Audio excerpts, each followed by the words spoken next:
Fraction, addition of two fraction number.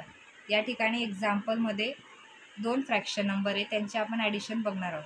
2/3 + 4/3 is equal to, या ठिकाणी denominator आपल्याला same आहे तर आपण न्यूमरेटरची डायरेक्टली ॲडिशन करू शकतो.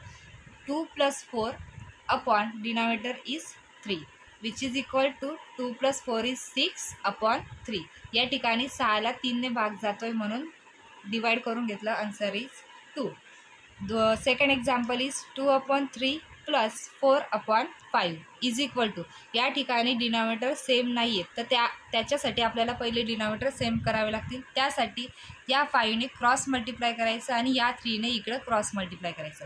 5 × 2 इज 10, 5 × 3 इज 15.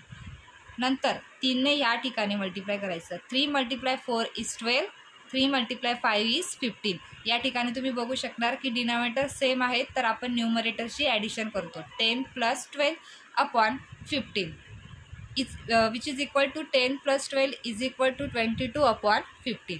त्यानंतर आपला पुढचा टॉपिक आहे subtraction of two fraction number.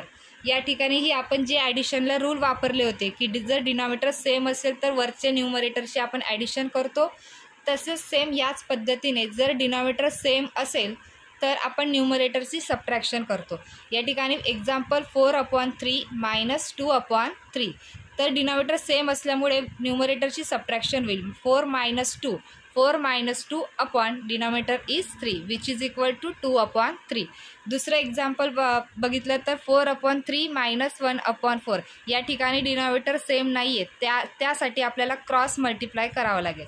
4 × 4 is 16, 4 × 3 is 12 minus 3ने क्रॉस मल्टिप्लाय करायचं. 3 × 1 इज 3, 3 × 4 इज 12.